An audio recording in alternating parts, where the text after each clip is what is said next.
Great job out there, John Paul. And as you saw Fiesta back and seemingly bigger than ever, we've obviously seen the large crowds. They've filled Niosa, the full parades, and of course, all the medals. So how has everything gone from the Fiesta Commission's perspective? So joining us in today's Leading SA segment is Steve Rosenauer, the executive director of the Fiesta Commission.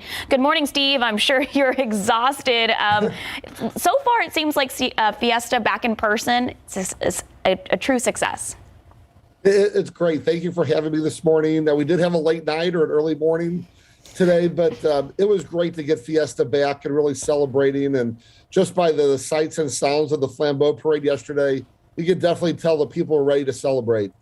Obviously, the last 2 years have been unique. So what did preparing for Fiesta 2022 look like? How did it differ from previous years?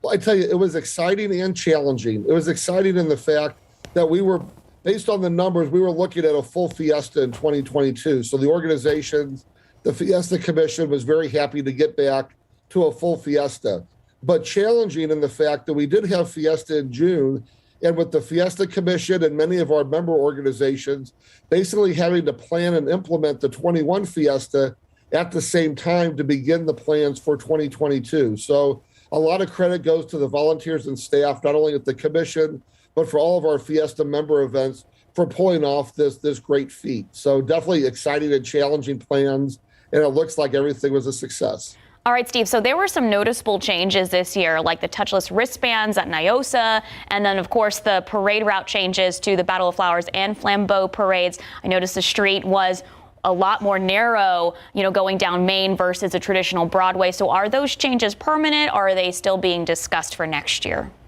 Well, that's a great question. I think with the cashless system at some of the Fiesta events, one of the things that COVID provided was an opportunity for our organizations to maybe relook at their events and to try to implement some new strategies. Because the cashless system was done at several of our Fiesta events, each organization that had that will have to evaluate the success and the logistics to see if they want to maintain that. As far as the parade route, yeah, that was definitely a challenge this year. With the city, with construction that was occurring on many of the streets, especially Broadway, we really had to work together. And it's just amazing how many logistics are involved in moving a parade route. But one of the things working with the city is we cannot confirm future years. So it's really kind of a year-to-year basis right now based on the construction schedule for many of the streets.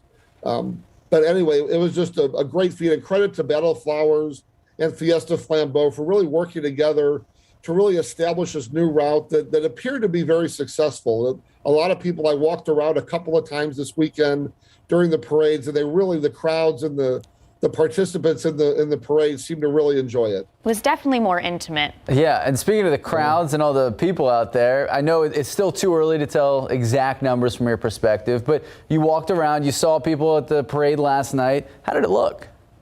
It looked awesome. The projection for the Flambeau parade was 750,000 people, and walking the parade route a couple of times, it looked just every bit about that. So it was really, we attended a lot of events. Our Fiesta president, John Fristow, did a great job this year of really establishing the theme this year of resilience, and the theme of the poster, the theme of Fiesta. We really wanted to celebrate the resilient spirit of not only the Fiesta organizations, but the citizens of San Antonio. And we really captured that. Our events did a great job of capturing that resilient spirit. And the numbers, I think, are going to come in very positive just based on what we saw at all the events that we attended. Well, Steve, thank you so much for getting up early with us, I'm sure after a very late, fun night. Thank you so much for joining us this morning and recapping us on Fiesta. And for our viewers, you can see this full interview later this morning on ksat.com. Thank you, Steve. Thank you so much. Time now, 8:12, 64 degrees out. All right, next, it's decades-old lesson that never gets boring. We're taking you on a tour of Alamo Plaza.